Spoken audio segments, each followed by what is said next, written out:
ये बात समझ में आ गई भैया? आप भैया 2 प्रैक्टिकल लिखेंगे, एक फिजिक्स फर्स्ट का और एक फिजिक्स सेकंड। इसके बाद एक फर्स्ट का एक सेकंड का, मतलब फर्स्ट का मतलब आपका करंट का हो गया, और सेकंड मतलब लाइट का हो गया, प्रकाश का हो गया। ये 2 प्रैक्टिकल लिख के आएंगे। प्रैक्टिकल लिखने के बाद वाइवा के लिए बुलाया जाएगा। तो वाइवा के लिए जब जाएंगे तो आप जो भी चार्ट लिख गए हैं तो वो तो आपका कंप्लीट ही होना चाहिए।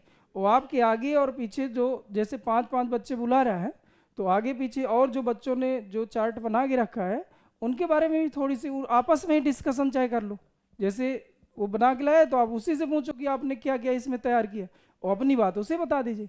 तो आप इस तरह से वाइवा आगे पीछे, आगे के 2 बच्चे पीछे के 2 बच्चे, कम से कम ऐसा सोचो कि हम जो 5 बच्चे जाएंगे उनमें से हम लोग के जो चार्ट बने हैं उन 5 बच्चों में से चाहे अलग अलग चार्ट भी हो तो उन चार्ट के बारे में तुम्हें थोड़ा थोड़ा पता होना चाहिए।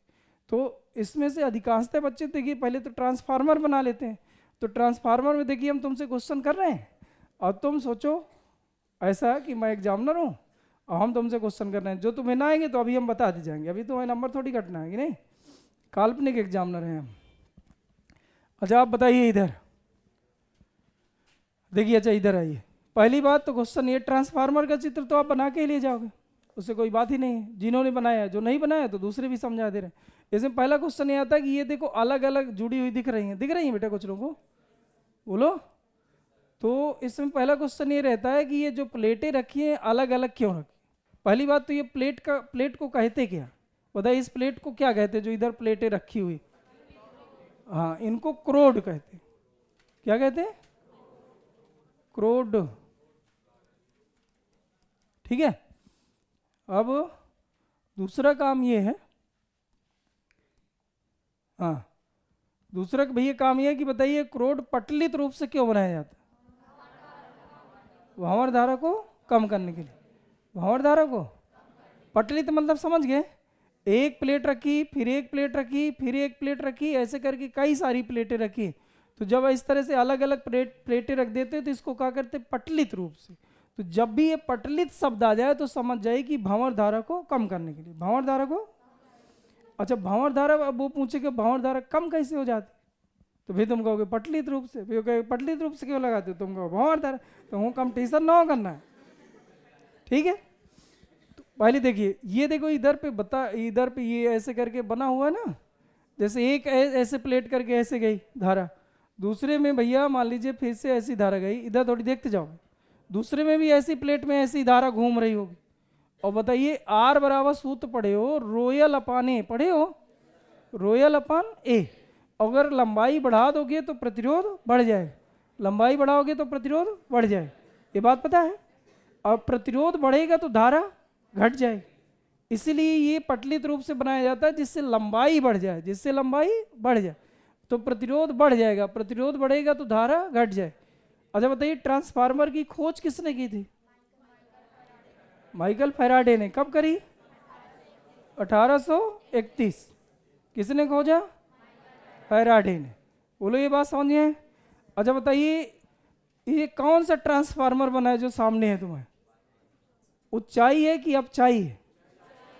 अच्छा बताइए क्या देख के आप समझ जाते हो कि ये ऊंचाई ट्रांसफार्मर? देखिए ये प्राथमिक प्राइमरी लिखा है, इधर पे आपका सेकेंडरी लिखा है। शायद ये ट्रांसफार्मर आपने ऐसा भी बनाया हो कि नहीं, ये प्लेटें ऊपर लगाई हो इधर तरफ और ये प्लेटें ऐसे लगाए हो, तो इससे कोई प्रभाव नहीं पड़ता। कभी कभी एग्जामिनर पूछ लेता कि अगर ये प्लेटें हम उठा के, ये प्लेटें उठा के यहाँ लगा देते तो क्या परिवर्तन हो जाता? तुम्हें कह देना कुछ परिवर्तन नहीं होता। आपको जरूरी नहीं है कि हम भैया ये ऊपर वाली या इधर पे लगाएं फिर इधर लगाएं, ऐसा कोई जरूरी नहीं। भैया इधर पे प्राथमिक में फेरों की संख्या अगर गिना जाए 1 2 3 4, कितने फेरे हैं? 4। दूसरे में हम देखिए 1 2 3 4 5 6। तो बताइए फेरों की संख्या बढ़ी? अगर फेरों की संख्या बढ़ेगी तो ऊंचाई, अगर फेरों की संख्या घट जाए तो अपचाई। तो बताइए कौन सा ट्रांसफार्मर है? अब बताइए ऊंचाई ट्रांसफार्मर क्या करता है? ऊंचाई ट्रांसफार्मर क्या कर देगा? वोल्टेज को बढ़ा देता है। ऊंचाई ट्रांसफार्मर जो वोल्टेज को उच्च कर दे तो नाम पड़ गया ऊंचाई। और अगर मान लीजिए अपचाई ट्रांसफार्मर होता तो वोल्टेज को कम कर दे। अच्छा बताइए जब वोल्टेज बढ़ता है तो धारा क्या होती? धारा घटती है। बताइए ओम के नियम का पालन करता है कि नहीं करता? बोलो ये ओम के नियम का पालन करता है कि नहीं करता? और ओम का नियम बताता है कि V समानुपाती आई, जहाँ V बढ़ेगा वहाँ I बढ़ेगा। तो यहाँ V बढ़ा है और I घटी है, तो बताइए ओम के नियम का पालन करता है कि नहीं करता? अच्छा बताइए किस सिद्धांत पर बनाया जाता है? अन्योन्य प्रेरण के सिद्धांत पे, ऐसा बताए। यानी ओम के नियम के सिद्धांत पर ये ट्रांसफार्मर नहीं बनाए। क्या ट्रांसफार्मर ओम के नियम के सिद्धांत पर बनाए जाते हैं? तो आप बोलोगे नहीं बनाए जाते। फिर पूछेगा किस सिद्धांत पे बनाए जाते हैं? फिर पूछेगा आप कैसे समझ गए कि ओम के नियम के सिद्धांत का पालन नहीं करता? तो आप बताओगे कि सर इसमें वोल्टेज बढ़ जाने से धारा घट जाती, जबकि ओम का नियम कहता है कि वोल्टेज बढ़ेगी तो धारा भी बढ़े। बात समझिए। अब देखिए आगे क्वेश्चन ये बनता है कि जैसे बताया कि अन्योन्य प्रेरण के सिद्धांत पर कार्य करता है, तो अब अगर आपको यहाँ तक पहले वो जज करता है कि आपको कितने नंबर दिए जाएं, फिर वो सोच लेता है कि अब इसको हम 30 पे 30 देंगे। अगर आपने 2-4 क्वेश्चन सही के बताए, ज़्यादा से ज़्यादा आपसे 4 क्वेश्चन पूछे जाएंगे। 4 में से पहले 2 ऐसा पूछेगा जैसे ऐसा कि धारा का मात्रक बताइए, या लंबाई का मात्रक बताइए, समय का मात्रक बनाइए। मतलब जरूरी नहीं कि आपके चार्ट से ही पूछ ले, ऐसा पूछ सकता है। और जैसे आप पहला क्वेश्चन जो सरल है आप बता ले गए, तो फिर दूसरा, फिर और जैसे आप यहाँ तक भी बता ले गए कि अन्योन्य प्रेरण के सिद्धांत पर काम करता है, तो फिर अब वो चार्ट से हट के पूछेगा अन्योन्य प्रेरण किससे कहते हैं, अन्योन्य प्रेरण क्या है, आप समझाइए थोड़ा इसको। तो आपको ये सीधा सीधा कह देना है कि देखिए एक कुंडली इधर दिख रही है, एक कुंडली ये दिख रही है, और एक कुंडली में हम धारा प्रवाहित करेंगे, दूसरे में ऑटोमेटिक धारा प्रवाहित होगी। ये धारा कम होगी ज़्यादा होगी, लेकिन प्रेरण की क्रिया होगी। बोलो भैया। और जब 2 कुंडलियों को पास पास रखकर एक में धारा प्रवाहित करने पर दूसरे में प्रेरण के कारण प्रत्यावर्ती धारा या परिवर्ती धारा या परिवर्ती वोल्टेज उत्पन्न हो जाता है, तो इसी घटना का नाम पड़ गया है अन्योन्य, अन्य में प्रेरण। बात समझ गए? तो आपको बोलना है कि भैया यहाँ 2 कुंडली लगी हैं, चूंकि इस कुंडली से इसमें धारा पहुंच जा रही है, वोल्टेज कम ज़्यादा इस कुंडली में वोल्टेज देने पर दूसरी कुंडली में स्वतः ही वोल्टेज बढ़ या घट रहा है, इसलिए अन्योन्य प्रेरण के सिद्धांत पर काम करता है। अब बताइए अन्योन्य प्रेरण के बारे में अभी और पूछ सकता है कि अन्योन्य प्रेरकत्व का मात्रक क्या होता है, तो पता है किसी को? हेनरी। आपको 2 सूत्र याद करने को हम कहते हैं, यम बराबर N2 φ2 अपान I1, याद है किसी को? N2 φ2 अपान I1। और एक बताए थे E बराबर -L di अपान dt, तो यल की जगह क्या कर लेना है? यम। यम क्या है भैया? अन्योन्य प्रेरण गुणांक, इसका मात्रक क्या है? हेनरी। ऐसा बन जाएगा, ज्यादा सूत्र पूछ लेगा। चलिए अच्छा और क्वेश्चन इसमें ढूंढते हैं कौन कौन से बन सकते हैं। और जब उसमें ये कहता है कि यदि मान लीजिए फेरों की संख्या बढ़ा दी जाए, फेरों की संख्या, तो वोल्टेज बताइए बढ़ेगा कि घटेगा? तो आप ये क्वेश्चन अधूरा हो गया। अब वो ये नहीं बताया कि किस में आप फेरों की संख्या बढ़ाना है, प्राइमरी में कि सेकेंडरी में, समझ गए ना? तो आपको ये क्वेश्चन जान के ऐसा पूछ रहा है कि तुम आगे आगे बोलोगे, वहाँ थोड़ी घबराए रहते ही हो तो बोलते रहोगे, तो तुम्हें उलझ उल तो बोलो आ रहा है, बोले रहो, समझ गए? तो आप अगर बताइए अगर हम सेकेंडरी में फेरों की संख्या बढ़ाएंगे तो ऐसी कंडीशन में वोल्टेज क्या हो जाता है? बढ़ जाता है। और मान लीजिए प्राइमरी में सेकेंडरी फेरों की संख्या बढ़ा दी हो तो वोल्टेज घट भी तो जाएगा, क्योंकि इसमें फेरे अगर ज़्यादा हो गए तो इसमें फेरे क्या हो गए? कम। और कम हुआ मतलब वोल्टेज डाउन हो गया। नहीं, बात समझ गए? क्योंकि ये फेरों की संख्या पर ही निर्भर करता है। अच्छा बताइए परिणमन अनुपात क्या होता है? ट्रांसफार्मर का परिणमन अनुपात, तो आपको बता देना है कि सेकेंडरी में फेरों की संख्या और प्राइमरी यानी प्राथमिक कुंडली में फेरों की संख्या का जो अनुपात होता है इसे हम क्या कहते हैं? परिणमन अनुपात। इसके लिए हम सीधा सीधा एक सूत्र बताए थे ना ट्रिक के माध्यम से, क्या बताए थे? when VENI, अब PPP है, when I PP, तो इधर पर वही अगर ये P है तो बाकी सब के सब क्या बन जाते हैं? यस। अब बट्टे में भी यही लिख देना VP, और यहाँ क्या हो जाएगा? EP, और ये क्या हो जाएगा? NS NP, और इधर पर IS, और सभी को कर देना है बराबर, और इसको लिख देना R के बराबर। और R क्या होता है भैया? परिणमन अनुपात। आर क्या होता है, परिणामानुपात। तो इतने क्वेश्चन इसमें बन सकते हैं। एक बार फिर से जल्दी बता दीजिए, बताइए ये क्रोड पटलित रूप से क्यों बनाते हैं? धारा कम कैसे हो जाती है? तो पटलित रूप से बनाने पर लंबाई बढ़ जाएगी। किसकी लंबाई? क्रोड की। क्रोड की लंबाई बढ़ जाएगी, इससे क्या होगा कि प्रतिरोध बढ़ेगा, प्रतिरोध बढ़ेगा तो धारा घट जाए। क्या ये बात समझ में है? अच्छा बताइए, अगर प्राइमरी में सेकेंडरी में फेरों की संख्या कम हो तो बताइए कौन सा ट्रांसफार्मर होता है? अगर यहाँ कम है फेरे तो कौन सा? अपचाई। अगर यहाँ फेरों की संख्या ज़्यादा है तो उच्चाई। उच्चाई ट्रांसफार्मर वोल्टेज को क्या करता है? बढ़ा देता है। अब वोल्टेज बढ़ेगा तो धारा घट जाती।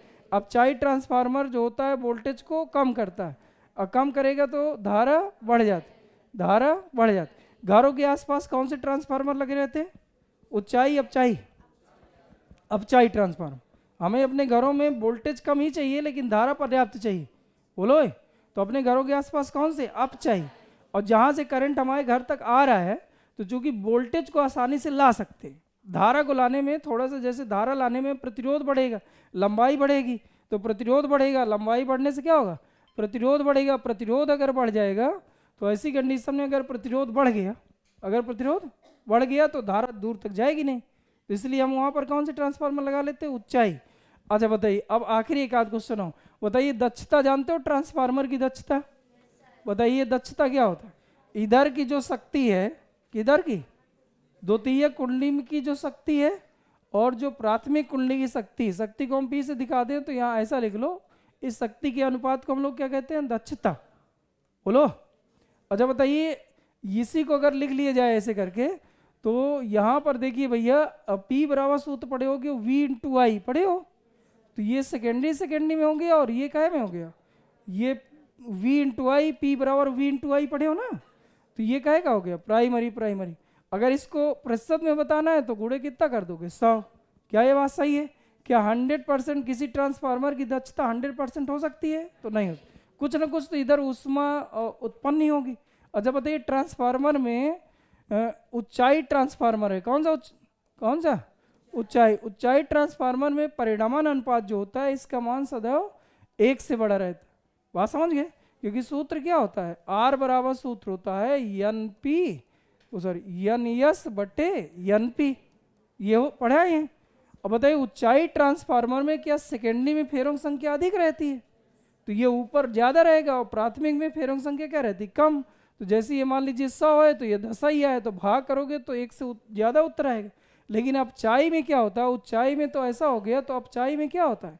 अपचाई ट्रांसफार्मर में जो परिणामान अनुपात है इसका मान सदैव 1 से कम आता है। दक्षता की 100% हो सकती है? नहीं हो सकती, क्योंकि ट्रांसफार्मर में कितनी तरह की हानियाँ हैं? 4 तरह। कुछ ना कुछ हानियाँ होंगी जरूर। कौन कौन सी हानि है? पहला देखिए, जो कुंडली लगी रहती है तांबे की लगी रहती है, तांबे का एक प्रतिरोध होता है, प्रतिरोध के कारण कुछ ऊर्जा उसमें नष्ट हो जाती है, इसे कौन सी हानि कहते हैं? ताम्रिक हानि। कौन सी? ताम्रिक हानि। इसके बाद ये क्रोड दिख रहा है, ये नर्म लोहे का बना होता है, तो लोहे ये क्रोड के कारण जब बार बार चुंबकित विचुंबकित होगा तो क्रोड में कुछ ऊर्जा नष्ट हो जाएगी, इसे कौन सी हानि कहते हैं? लौह हानि। बोलो भैया। इसके बाद तीसरा, भंवर धारा उत्पन्न होगी तो भंवर धारा हानि हो जाएगी, भंवर धारा हानि। और चौथा रहेगा शैथिल हानि, याद रहेगा? शैथिल हानि। अच्छा बताइए, शैथिल हानि कैसे उत्पन्न होती है? शैथिल हानि उत्पन्न होने के कारण, बोले भैया, शैथिल हानि उत्पन्न होने के कारण, तो जब भैया ये क्रोड है बार बार चुंबकित और विचुंबकित होगा, जब क्रोड बार बार करंट ऐसे जाता ना भैया, ऐसे करके एसी करंट पे काम करता है, तो जब भैया करंट ऐसे करके जाएगा तो एक बार धारा अधिकतम फिर 0 फिर न्यूनतम बार बार चुंबकित और विचुंबकित होगा, इससे कुछ ऊर्जा ऊष्मा के रूप में नष्ट हो जाएगी। तो जब भी तुमसे शैथिल हानि पूछे तो दिमाग में रखो चुंबकित और विचुंबकित, वो भी किसके? क्रोड के। क्रोड दिख रहा ना बीच में, क्रोड के कारण। बोलो। इसके बाद भंवर धारा कैसे उत्पन्न हो जाती है? भंवर धारा हानि तो नाम ही से पता है, भंवर धारा के उत्पन्न होने से जो हानि हुई उसे कौन सी हानि कहते हैं? भंवर धारा। इससे बचने का उपाय क्या है? पटलित रूप से क्रोड को बनाते हैं। शैथिल हानि से बचने का उपाय क्या है? हाँ, इस जब ये क्रोड बनाओ तो उसमें जिसकी चुंबकीय प्रवृत्ति ज्यादा हो, यानी अधिक चुंबकीय प्रवृत्ति वाले पदार्थ को इसके साथ मिश्रित कर दो। नर्म लोहे का इसीलिए बनाया जाता है। लौह हानि दाव हानि क्या है कि जब भैया यहाँ का चुंबकीय फ्लक्स परिवर्तन E बराबर पढ़े हो -N/d∅/dt पढ़े हो, तो ये प्राइमरी का तो यहाँ P लगा लिए जाए, और जब यहाँ सेकेंडरी का देखोगे तो यहाँ पर भी यही सूत्र लगाओगे -N/d∅/dt, तो ये सेकेंडरी का तो यहाँ S लगा लिए। अब ये जो चुंबकीय फ्लक्स है भैया, ये अगर दोनों जगह सेम ना हो तो ऐसी कंडीशन में कुछ ऊर्जा उष्मा के रूप में नष्ट हो जाएगी, जिससे हम कौन सी हानि कहेंगे, लव। और भैया ताम्रिक हानि कुंडली के तांबे की बनी होती है, इनके कारण जो हानि उत्पन्न होगी लव हानि। ठीक है, अब बात समझ में आ गई। अच्छा चलिए हम 1 मिनट में सभी क्वेश्चन पूछेंगे। बताइए ऊंचाई ट्रांसफार्मर किसे कहते हैं? जो वोल्टेज को बढ़ा देता है। बताइए ट्रांसफार्मर क्या डीसी दिष्ट धारा में भी कार्य करता है? ट्रांसफार्मर सदैव एसी पे काम करता है। अच्छा बताइए ट्रांसफार्मर टोटल कितने तरह के हैं? एक ऊंचाई और एक 2 तरह के हैं, ये बात पता है? अच्छा बताइए यदि सेकेंडरी में फेरों संख्या अधिक हो तो कौन सा ट्रांसफार्मर? अगर फेरों संख्या कम है तो? अच्छा बताइए ये पटलित रूप से क्यों बनाया जाता है? भांवर धारा कैसे कम हो जाती? लंबाई बढ़ जाती। क्या बढ़ जाता? लंबाई बढ़ेगी तो प्रतिरोध बढ़ेगा, प्रतिरोध बढ़ेगा तो R बराबर सूत्र क्या होता है, ρL/A। अगर L बढ़ेगा तो R बढ़ेगा, R बढ़ेगा तो I घटेगा। अच्छा बताइए इसमें एक और बताइए किस सिद्धांत पे काम करता है? अन्योन प्रेरण के सिद्धांत पर। अन्योन प्रेरकत्व का मात्रक। बातें क्लियर है? बात खत्म? इतनी बेसिक बात तैयार कर लीजिए। और अब क्या चाहिए? हाइड्रोजन स्पेक्ट्रम, व्हीटस्टोन से देखते।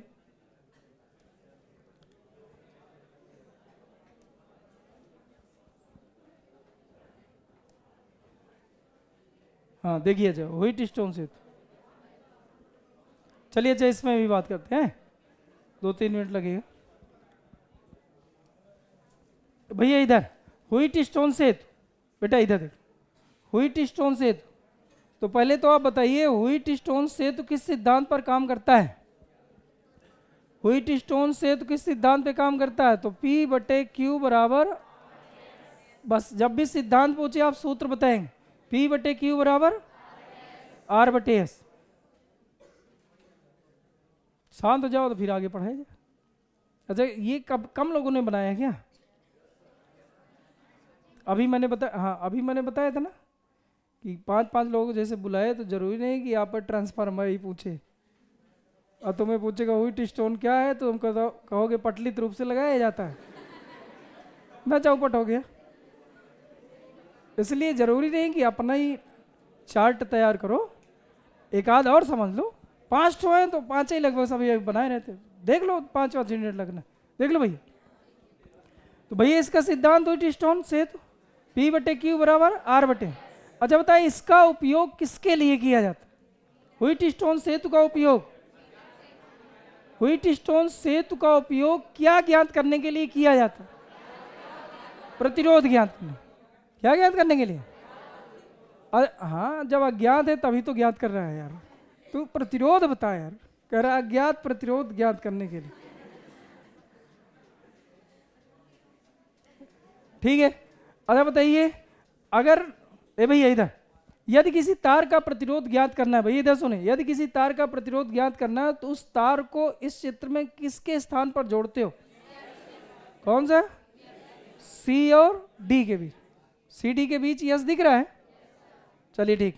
अच्छा बताइए, क्या बताइए इसमें प्रतिरोध बाक्स की भुजा कौन सी होती है? इस चित्र में देख के प्रतिरोध बाक्स, क्या यहाँ पर प्रतिरोध बाक्स जुड़ा है? ए शांत जाओ, ये देखिए इधर पे कौन जुड़ा? प्रतिरोध बाक्स। ठीक। अच्छा बताइए P/Q बराबर R/S की स्थिति में धारा मापी में प्रवाहित धारा का मान होता है। बताइए इसमें कितना करंट? 1 की 0 की -1, मतलब इसमें सोन विक्षेप की स्थिति होनी चाहिए, ये बात पता है? अच्छा बताइए इधर पे और एक बात और हमें बताइए कि यदि ये जो धारा मापी लगा है, इधर दिख रहा है जी, इसको हम ट्रांसफर करके यहाँ लगा दें और सेल को उठा के हम यहाँ लगा दें, बताइए क्या अभी भी धारा मापी में शून्य विक्षेप की स्थिति मिलेगी या कोई कुछ परिवर्तन हो जाएगा? बोलो बोलो जल्दी बोलो। सेम कहानी है, कोई चेंज नहीं, अभी भी यहाँ पर सेम। भाई हमने ये कहा था कि एक विकर्ण पे आपको सेल लगाना है, एक विकर्ण में आपको सेल लगाना है और एक विकर्ण में आपको धारा माप। हमने ये थोड़ी कहा था किस विकर्ण में कौन सा लगाना। तो अगर आप विकर्ण ही में तो चेंज कर रहे हो भाई, इसको उठा के एक विकर्ण ये माना जाएगा, एक विकर्ण ये माना जाएगा, तो इस वाले को विकर्ण को हम बाहर से दिखा दिए, तो अभी भी कोई परिवर्तन नहीं होता, अभी भी कोई परिवर्तन। यदि इन्हें आपस में बदल दिए जाए तो शून्य विक्षेप की स्थिति में कोई परिवर्तन नहीं होता। क्या ये बात समझिए? अच्छा बताइए, इसमें से अनुपातिक भुजाएं कौन कौन सी हैं? अनुपातिक भुजाएं क्या ए से बी और या क्या पी और क्यू अनुपातिक प्रतिरोध होते हैं? ये पहले से फिक्स होते हैं, इनमें इनको हम चेंज नहीं करते हैं। अच्छा बताइए, इधर पे दो तुम्हें कुंजी दिख रही होंगी, ये S2 दिख रहा है और ये S1 दिख रहा है। बताइए S1 कुंजी को बंद करने के पश्चात, यानी स्विच ऑन करने के पश्चात कुछ समय पश्चात S2 कुंजी को बंद किया जाता है, इसका क्या कारण है? पहले तो बताओ, क्या ये दोनों कुंजी एक साथ बंद की जा सकती है? दोनों कुंजियां एक साथ बंद की जा सकती? पहले कौन बंद करते हैं? फिर यस, बंद करने का मतलब समझिए, स्विच ऑन करना। अच्छा बताइए, इसमें बाद में इसको ऐसा करते हैं, ऐसा किस लिए? पहले इसमें धार जब स्विच ऑन करोगे तो क्या अचानक करंट बढ़ेगा? पहले तो करंट जीरो रहा होगा, अभी करंट बढ़ेगा, और जब भी करंट घटता है बढ़ता है तो क्या प्रेरण की क्रिया हो सकती है? स्वप्रेरण की क्रिया हो सकती है। तो स्वप्रेरण क्रिया से बचने के लिए कुछ समय पश्चात, कुछ टाइम लेके, एक आध मिनट बाद फिर इसको, अगर दोनों मान लीजिए पहले तुम इसको बंद कर दिए फिर इसको बंद कर रहे हो, तो पहले से स्विच ऑन है, तो पता चलेगा इसमें विक्षेप की स्थिति दिखा रहा है, जबकि वास्तव में विक्षेप है ही नहीं। ये किसके कारण दिखा रहा है? जो प्रेरित धारा उत्पन्न हुई उसके कारण दिखा। इसलिए पहले हम लोग करते क्या है कि पहले किसको बंद करते हैं? S1 को, थोड़ी देर बाद S2। क्या ये बात यहाँ तक समझिए? अच्छा बताइए, इधर एक बात और बताना है कि यदि भैया यदि हम P और Q को आपस में बदल दें, यदि P और Q को आपस में बदल दें, तो बताइए क्या धारा मापी में परिवर्तन होगा कि वही रहेगा? P और Q को आपस में बदलना है, P और Q को आपस में बदलोगे तो अब धारा मापी में विक्षेप उत्पन्न हो जाएगा। अब संतुलन थोड़ी मान जाए। मान लो ये 2 है, ये 4 है, तो ये हमने लिखा 4 है तो ये 8 है, ऐसा करें। अब इनको आपस में चेंज कर दो, तो 4 इधर आ गया, 2 इधर आ गया, 4 इधर है, 2 इधर है, तो बताइए इनका अनुपात कितना आएगा? बोल दो यार, इसका अनुपात कितना आएगा? 4/2, और नीचे देखिए 4/8, तो बताओ ये कितना आ गया और ये कितना आ गया? अब क्या है, दोनों बराबर रह जाएंगे? और अगर बराबर नहीं रह जाएंगे तो शून्य विक्षेप की स्थिति बदल जाएगी, शून्य विक्षेप ना मिल रहा होगा। तो भैया आपको ध्यान देना है कि यदि इन प्रतिरोधों को आपस में चेंज कर दे तो फिर शून्य विक्षेप की स्थिति प्राप्त। अच्छा ठीक है, अगला क्वेश्चन बताओ कि मान लीजिए भैया हमने करा क्या, भैया इधर देखते जाओ, मान लीजिए इसको हमने यहाँ ट्रांसफर कर दिए और Q को यहाँ ट्रांसफर कर दिया, ऐसे ही इसको यहाँ ट्रांसफर करें, इसको यहाँ ट्रांसफर किया। अब बताइए धारा मापी में शून्य विक्षेप की स्थिति मिलेगी कि ना मिले? अभी मिलेगी यार, दोनों ट्रांसफर कर दी ना यार। तो इसको यहाँ ले आए, इसको यहाँ ले गए, तो यहाँ भी तो ऐसे कर दिए, तो अभी तो वही लिखा है नहीं, अभी तो P/Q R/S आ जाएगा। मैथमेटिक्स तरीके से थोड़ी समझो। तो जब P/Q R/S आएगा तो शून्य विक्षेप की स्थिति मिलेगी, अन्यथा नहीं मिलेगी। बस इतनी बात ध्यान रखना। क्या यहाँ तक बात समझिए? बोलो। चलिए अच्छा आगे आइए, अब कौन सा पढ़ना? क्या भैया? जिस तार का प्रतिरोध ज्ञात करना हो। अच्छा अभी मैंने तुमसे क्वेश्चन ये पूछा था ना, हमने इसे पूछा था कि बताइए इसमें कौन सा तार लगाया जाता है, तो वो तुम्हें देगा ना जिसका प्रतिरोध ज्ञात करना है। कहो जैसे हम कहते हैं इसमें नाइक्रोम का तार लगाया जाता है, वो कहता है कि नहीं इसका नहीं इसका चाहिए। तो भाई यहाँ हम पूछे थे कौन सा तार लगाओगे, तो जिस भी तार का तुम्हें प्रतिरोध चाहिए हो, चाहे जिसका भी हो। अब ये प्लास्टिक के लेके ना पहुंचो ना, अब एग्जामिनर देगा प्लास्टिक का तो फिर तुम क्या कहोगे? हाँ ठीक है। अब बात समझिए भाई, जिन पे करंट चला जाए, जिन पर करंट का प्रवाह हो जाए, वो किसी का भी प्रतिरोध निकाला जा सकता। बात समझिए, यहाँ तार लगा ही ना हो, गौर से देखा जाए तो यहाँ प्रतिरोध बॉक्स के अंदर तार लगे होते, तो यहाँ तो हमें लगाने नहीं, यहाँ पहले से फिक्स तार लगे हैं, ठीक है, इनके प्रतिरोध सेम है। तो आपसे इसलिए हम पूछ लिए थे अभी ये क्वेश्चन, जिससे आप पढ़े हो कि नहीं पढ़े थोड़े से क्लियर हो जाए। तो आप सीधे सीधे ये बताओगे कि सर जिसका भी प्रतिरोध हमें ज्ञात करना है, बस वही तार हम इधर लगा देते, वो तार कहे का है ये आप बताएंगे, नहीं ये आप कौन सा तार दे रहे हो, क्योंकि ये तार कैसा इसको नहीं निर्धारित करता है, किस तार का प्रतिरोध ज्ञात करना है तो प्रतिरोध का निर्धारण करता है, ठीक है। और भैया और किसी कोई क्वेश्चन? चलिए आगे, क्या चाहिए अब बताओ। और कोई उपकरण किसी ने बनाया हो? चल कुंडली धारा मापी, कहाँ गया चल कुंडली? टाइम हो गया तो जिनका हो गया हो जाए, कल इसी टाइम पे पढ़ाएंगे। जिन्हें जाना हो जाए बेटा, जिनकी कोचिंग हो चला जाए।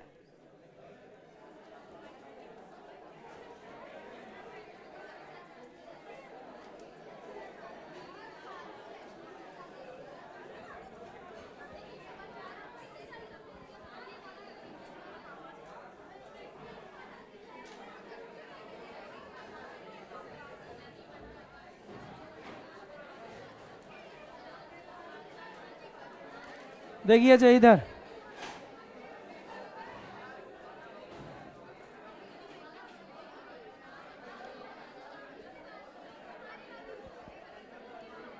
चल कुंडली धारा मापी। ए भैया जो जाना चाहता है कोचिंग हो चले जाए, जो जिन्हें सुनना है 1 मिनट रुक ले, ठीक है। जाना चाह रहे तुम लोग तो जाओ ना, फिर निकल जल्दी जाओ तो फिर हम आगे पढ़ाएं। देखिए भैया चल कुंडली जो धारा मापी है, कल हम पेपर हल कराएंगे, तो पेपर कुछ पढ़ के आओ, 2025 का पेपर सेट नंबर पहला पढ़ के आओ, उसी को हल कराएंगे, ठीक है। इधर देखिए भैया चल कुंडली धारा मापी करता क्या है कि डीसी नाम सुने हो, दिष्ट धारा का मान ज्ञात करेगा कि कितना करंट है, साथ में दिशा ज्ञात करेगा। तो पहले तो आप ये दिमाग में रख लो कि चल कुंडली धारा मापी क्या है, तो आप बताओगे कि एक ऐसी युक्ति है जो दिष्ट धारा, ये एक बात समझो कि एसी में काम नहीं आएगा। पहले पूछे मैं एसी में उपयोग कर सकते हो कि नहीं, तो एसी में भैया हम प्रयोग किया करते हैं तृप्त तार धारा मापी, वो तुम्हारे कोर्स में नहीं है, तो तृप्त तार धारा मापी की सहायता से एसी करंट नापते हैं। लेकिन अगर तुम्हें डीसी करंट नापना है तो डीसी करंट नापने के लिए अमीटर भी आता है और चल कुंडली धारा मापी भी आती है। जैसे मतलब ये, अब ये 2 काम करता है, एक तो भैया धारा का मान बताएगा कि 1 एम्पियर धारा जा रहा है, कि 2 एम्पियर धारा प्रवाहित हो रही है, कि 10 एम्पियर प्रवाहित हो रही है, साथ में किस डायरेक्शन की हो। जैसे कि मान लीजिए ऐसे करके आपने जोड़ दिए, इधर से 2 तार जोड़े, तो अब करंट ए से बी की ओर जा रहा है कि बी से ए की ओर जा रहा है, ये साथ में जो सुई होती है वो इधर उधर मुड़ के बात बताती है। क्या ये बात समझे? तो एक ऐसी युक्ति जो दिष्ट धारा के परिमाण और दिशा दोनों का मापन करता है, वो कौन सा कहलाता है? चल कुंडली धारा माप। चल कुंडली धारा माप इसलिए इसका नाम पड़ गया क्योंकि ये कुंडली घूमती, ये स्वतंत्र रूप से इधर पे लटकी हुई है, इधर उधर चलती, तो चलने के नाम के कारण इसका नाम पड़ गया चल कुंडली धारा माप। चल कुंडली धारा मापी में देखिए इधर पे ये जो लगा हुआ है इसको बोलते हैं समतल दर्पण। क्या बोलते हैं? समतल। अच्छा इधर पे आप देखिए तो इसमें एक रोड लगा हुआ है बीच में, इसमें एक फ्रेम लगा है, अब फ्रेम के बाहर भैया कापर के तार लपेट दिए जाते हैं और इधर से भैया इनपुट दिया जाता है, तो ये इनपुट है और ये क्या है? आउटपुट है। इधर से करंट आएगा, यहाँ से इसमें जाएगा, इसके बाद भैया इसके अंदर घूमेगा ऐसा करंट। थोड़ी सी देख लीजिए भैया, इधर से करंट आएगा, यहाँ से यहाँ जाएगा, यहाँ से यहाँ, फिर ऐसा घूम के और ऐसा करके बाहर निकल जाए। तो इधर से करंट आ रहा है और इधर करंट जा रहा है, इसमें तार में ऊपर करंट जा रहा है, इसमें तार में करंट नीचे को जा रहा है। ऐसी कंडीशन में होगा क्या? ऐसी कंडीशन में ये होगा, थोड़ी सी इसको और जूम कर लें। देखिए ऐसी कंडीशन में क्या होगा, कैसे इसी बात को कायदे समझ लीजिए। ऐसी कंडीशन में क्या होगा कि जब इधर से करंट आया है भैया, ये ऐसे गया है, इधर से तार मुड़ा है, फिर ऐसे गया, फिर ऐसे करके फिर ऐसे करके तार निकल गया। अलग अलग तार हैं, एक दूसरे टच पे नहीं। तो इसमें करंट इधर को जा रहा है, इसमें करंट इधर को जा रहा है। अब इस पर अगर देखा जाए तो करंट इधर को जा रहा है, बी नॉर्थ से साउथ की ओर होता है, ये यानी दिख रहा है ना। तो बी की डायरेक्शन ये होती है, तो भैया इसमें बल नीचे को लगता है, इसमें बल किधर को लगेगा, नीचे को, और इसमें बल किधर को लगेगा, ऊपर को। तो कुंडली ऐसे घूमती है, घूमेगी भैया, तो ये जो बस दर्पण लगा है, दर्पण भी घूमता है। और जैसे दर्पण घूमेगा तो भैया इधर पे एक लैंप होता है, टार्च होती है, टार्च लेजर लाइट छोटी छोटी आती ना, ऐसी टार्च होती। अब उसको हम भैया एक निश्चित पॉइंट बना रहता है, उसी पॉइंट से इस दर्पण पे डालते हैं। तो जब दर्पण में डालेंगे तो परावर्तन के बाद फिर किरणें बाहर निकलेंगी, और जब बाहर निकलेंगी तो जिस पॉइंट से बाहर निकलती हैं उस पॉइंट पर कितना लिखा हुआ है वहाँ से हम पाठ्यांक पढ़ लेते हैं। इसमें जब क्वेश्चन ये बनते हैं कि बताइए इसका जो फ्रेम होता है, फ्रेम काहे का बना होता है, ये लिखा ना फ्रेम, फ्रेम काहे का बना होता है, एल्यूमिनियम, क्योंकि हल्का होना चाहिए, बहुत बहुत भारी एल्यूमिनियम हल्की धातु है, बात पता है।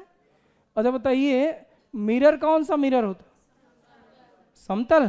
अच्छा बताइए स्प्रिंग काहे की बनी होती है, फास्फर ब्रांज की तार, फास्फर ब्रांज की तार की ही क्यों स्प्रिंग बनाते हैं, क्योंकि इसकी प्रत्यास्थता, इसका प्रत्यास्थता नाम सुने हो, प्रत्यास्थता गुणांक सबसे अधिक होता है, प्रत्यास्थता गुणांक सबसे अधिक होता है। अच्छा बताइए इधर पे जो ये ऊपर ये तार लगा हुआ है, ये तार काहे का बना है, तो फिर से वही कहेगा फास्फर ब्रांच, कहेगा फास्फर, यहाँ लिखे दे रहे फास्फर ब्रांच। अच्छा बताइए फास्फर ब्रांच का ही तार क्यों लगाया जाता, क्योंकि इस तार का जो प्रत्यास्थता गुणांक है वो सबसे अधिक। प्रत्यास्थता गुणांक का में क्या फायदा मिलेगा, अगर ये ऐसा घूमेगी भैया तो ये तार होती है वो ऐंठ जाती है, और ऐंठेगी तो जैसे करंट हम बंद करेंगे तो फिर से अपनी प्रारंभिक अवस्था में आ जाए, तो इसी को हम क्या कहते हैं, प्रत्यास्थता गुणांक। बोलो ये बात समझ में है। अच्छा बताइए इसका क्रोड काहे का बना होता, नर्म लोहे का, काहे का। अच्छा बताइए इसमें जो बाहर कुंडली पर बाहर पे काहे के तार लगाए जाते हैं, कॉपर के तार। फ्रेम काहे का बना होता है, एल्यूमिनियम का। दर्पण कौन सा है, तार कौन सा है, स्प्रिंग काहे की है, फास्फर ब्रांच की तार। ये भी तार, जहाँ जहाँ भी तार है ये बताइए इसमें इनपुट आउटपुट दिख रहा है। अच्छा बताइए जैसे घूमेगी तो इसका रीडिंग कैसे करती है, बात पता है तुम लोगों को। जैसे घूमेगा तो क्या दर्पण भी घूमेगा, दर्पण घूमेगा तो आपको क्या करना है, लेजर लाइट डालना है, लेजर लाइट लैंप की सहायता से, तो वो परावर्तित होकर निकलेगा, जिस पॉइंट से होकर निकलता है उस पॉइंट की रीडिंग हम लोग नोट कर लेते। अच्छा बताइए इधर आइए, इधर कौन सी टोपी लगा देते हैं, मरोड़ टोपी, क्योंकि ऐसे करके हुक जैसा होता है, घूमता रहे स्वतंत्रतापूर्वक, इसके लिए बना। और ये इनपुट हो जाएगा, ये बात समझिए। और किसी का कोई क्वेश्चन है, इसमें कोई क्वेश्चन हो, ठीक है जाना है जाओ। कोई पूछ रहा था हाइड्रोजन स्पेक्ट्रम, जल्दी है तुम्हें, जाओ फिर।